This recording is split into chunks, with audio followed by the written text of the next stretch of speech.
BRS के सदर केसीआर ने जहीराबाद में बीआरएस कायदीन से खिताब किया।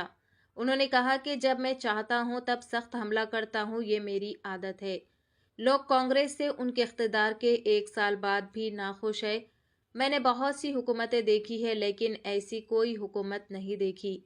1 साल के अंदर लोग कांग्रेस के खिलाफ हो गए हैं। गांव में जब कांग्रेस के लीडर दिखाई देते हैं तो लोग उन्हें मारने के लिए दौड़ते हैं। कांग्रेस ने खुद एक सर्वे किया जिसमें पूछा गया कि लोग कौन सी हुकूमत चाहते हैं, जिनमें लोगों ने हमें चुना। लोग अब हमारी हुकूमत वापस चाहते हैं। कांग्रेस लीडरों ने रियासत को माली तौर पर बर्बाद कर दिया है। गुरुकुलों में तालीम मुतासिर हो रही है और तुलबा को नाकिस मियार का खाना दिया जा रहा है। मैंने इंतखाबात के दौरान लोगों को खबरदार किया, लेकिन उन्होंने एक नहीं सुनी और लालच में कांग्रेस को वोट दिया। मैंने लोगों से कहा कि रैतु बंधु राम राम और दलित बंधु के लिए जय भीम होंगे, लेकिन अब लोग पछता रहे हैं। लोगों ने 10 ग्राम सोने की उम्मीद में कांग्रेस को वोट दिया, लेकिन कुछ नहीं मिला। आने वाले दिनों में हमारी जीत यकीनी है। तेलंगाना के लिए सिर्फ बीआरएस ही लड़ेगी, कोई और नहीं आएगा। हमारी कामयाबी तेलंगाना के अवाम की कामयाबी होनी चाहिए। बीआरएस कैडर्स को इस हुकूमत के खिलाफ बराह रास्त कार्रवाई के लिए तैयार रहना चाहिए। ये हुकूमत लड़ाई के बगैर नहीं चलेगी।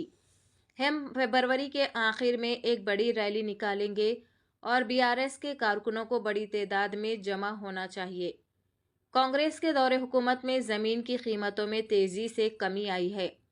संगमेश्वर, बिस्वेश्वर और कालेश्वरम जैसे अहम प्रोजेक्ट ठप हो गए हैं। हुकूमत ने संगमेश्वरम और बिस्वेश्वर लिफ्ट इरिगेशन प्रोजेक्टों के लिए टेंडर्स क्यों जारी नहीं किए? हुकूमत जानबूझकर उन मंसूबों को नज़रअंदाज कर रही है। हकीकत अब सामने आ रही है और लोग इसे देख सकते हैं।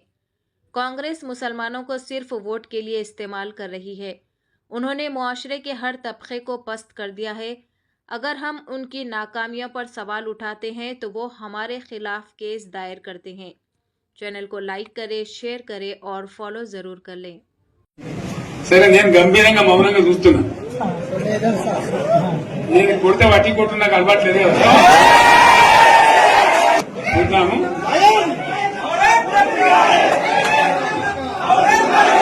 నా రోజులు కానీ అన్నట్టుగా నేను చూస్తా ఉన్నా. కానీ మనోళ్ళందరూ ప్రతిపాదిస్తున్న ఏంటంటే ఒక సంవత్సరం జరిగిపోయింది. సంగమేశ్వర ఆన్నే పన్నది, బసవేశ్వర ఆన్నే పన్నది, పాలమూరు ఉత్పత్తుల పథకం ఆన్నే పన్నది, కాళేశ్వరం అట్లనే పెడుతున్నారు. ఇవన్నీ అన్యాయాలని కాబట్టి ఫిబ్రవరి నెలాఖరులో ఒక పెద్ద బహిరంగ సభ పెట్టాలి, కథ చూడాలి అని జరుగుతా ఉంది. కాబట్టి మీరు కూడా పెద్ద ఎత్తున దయచేసి ఆ సభకు కదిలి రావాలి. కదా దూరమే ఉండదు. ఆ రకంగా తెలంగాణ శక్తిని మరొకసారి చూపించి వీళ్ళ మెడలు వంచి ఇప్పుడు సాధించాలి. భవిష్యత్ కోసం కూడా కొట్టాడని మనం సిద్ధంగా ఉండాలని తెలియజేసుకుంటూ పరమేశ్వర్ గారికి అంతర్ లోకమంత్రం ఇది. కోటి రూపాయల భూమి ఇప్పుడు 50 లక్షల కాడికి వెళ్ళలేదు.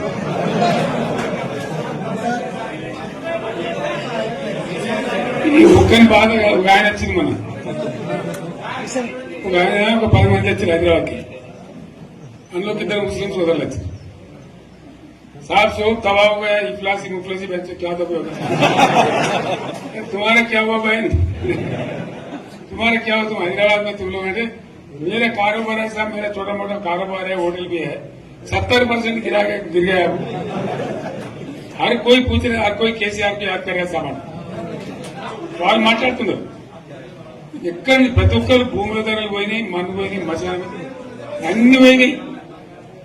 ఇంత మంచిగా 4 ఎకరాల రైతు నేను 4 కోట్ల ఆసనం అనుకుంటుండే. అంత ధీమా ఉంది. ఎంత బాగుంది. హైదరాబాద్ నుంచి అడిగితే కూడా వచ్చి మనం ఇయ్యకపోతాం భూములు, డిమాండ్ పెరగానే.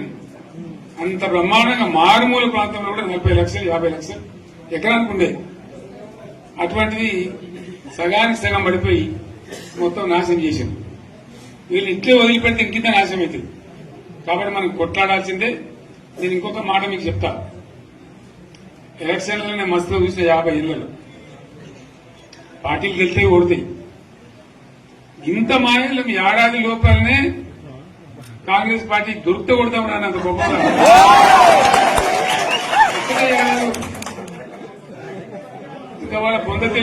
మళ్ళా వారి పార్టీడే మంది పెట్టలు అదేందో పోలింగ్ పెట్టిన వాడు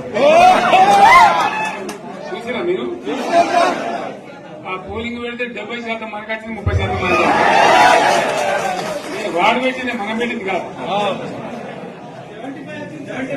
75 ఇది పరిస్థితి.